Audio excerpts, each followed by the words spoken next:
The observation deck of Station Kepler 442 hummed with the quiet efficiency of 1,000 species coexisting in careful harmony. Oliver sat at a corner table, his daughter Olivia coloring on a datapad beside him, her small fingers smudging the holographic crayons across a canvas of stars. "Daddy, why don't the other aliens sit near us?" Olivia asked, her 6-year-old voice carrying that peculiar mix of innocence and perception that always caught Oliver off guard. Oliver glanced around the dining hall. It was true, there was a notable buffer zone around their table, as if humanity still carried an invisible warning label even 3 decades after first contact. "They're just giving us space, sweetheart. Like when Tommy's mum sees us at the park." Oliver's jaw tightened. Even here, 40,000 light-years from Earth, the reputation followed them. Humans, the species that went from wooden ships to warp drives in 3 centuries, the species that treated warfare like a science and peace like a temporary arrangement, the species whose children read about nuclear fission in elementary school. He was about to respond when a shadow fell across their table.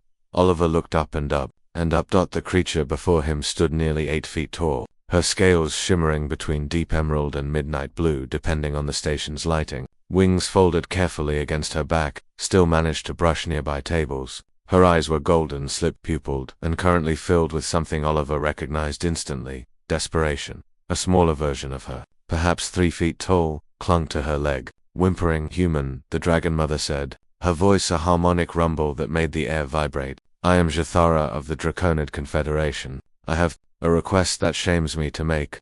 The dining hall had gone silent. Oliver felt dozens of eyes on them. "My child is hungry," Jathara continued, her crest lowering in what Oliver had learned was a gesture of submission among Draco. "The nutrient processors, they reject our biochemistry codes. A malfunction. Repairs will take 4 cycles. I have no currency compatible with station merchants. May we stay?" Oliver blinked. The Draconids were an old species, far older than humanity. They'd been traveling the stars when humans were still painting on cave walls. They were warriors, philosophers, traders, and this mother was asking him, a human, of all species, for help. "You're asking if you can sit with us," Oliver said slowly. "I ask if you will share your meal." Jathara's voice cracked slightly. "Draconin physiology can process most carbon-based proteins. I saw your selection. We can eat it." "I would not ask, but my hatchling." "Sit down," Oliver interrupted, pulling out a chair. It groaned under Jathara's weight, but held. "Please sit." The Dragon Mother's eyes widened. Around them, the ambient conversation didn't resume, it intensified into shocked whispers. Olivia looked up from her drawing. "Hi, I'm Olivia. Is your baby okay?" The small Draconid peered out from behind its mother's leg, eyes wide and scared. "This is Cressia," Jathara said softly, settling into the chair with careful dignity. "She has not eaten in 2 cycles, 2 days." Oliver flagged down a service drone. "We need another 2 full meals, protein heavy, and some of that crystallized glucose drink kids seem to love."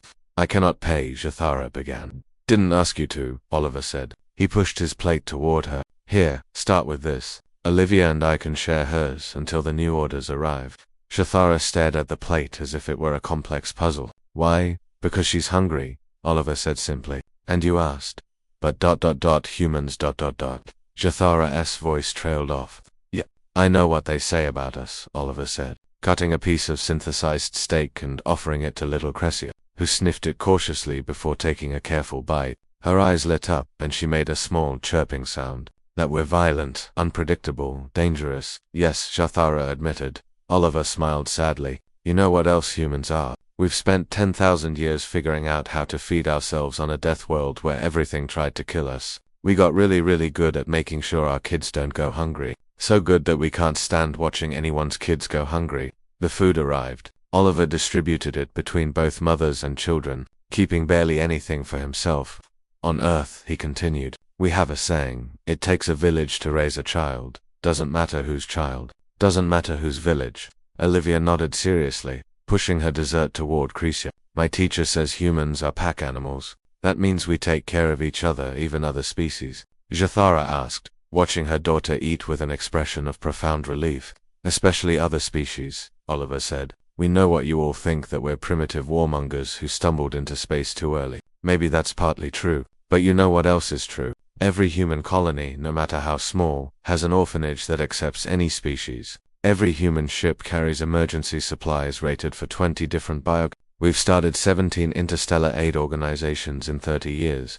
He met Jatharis Golden Eyes. We're violent, yes, but we're also the species that domesticated wolves into dogs, turned wildcats into house pets, and declared war on our own planet's plastic pollution. We don't just fight, we protect. We don't just survive, we make sure others can too. Jathara was silent for a long moment. Then she lowered her head until her forehead touched the table, the ultimate draconid gesture of respect and gratitude.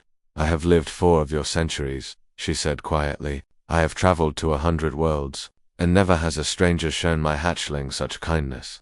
Then you've been traveling to the wrong worlds, Oliver said. He smiled at Cressia, who was happily munching on her 3rd helping. Besides, Olivia needed a friend, don't you, sweetheart? Olivia was already showing Cressia her drawing 2 small figures, 1 human and 1 draconid, holding hands under a field of stars dot around the dining hall. Aliens watched in silence as a human, a draconid, and their children shared a meal, and perhaps, just perhaps, they began to understand what humanity truly meant when they said, "We are stronger together," because humans had learned long ago that the fiercest warriors are not those who fight for territory or glory, but those who fight for the right of every child, regardless of species, to never go to bed hungry.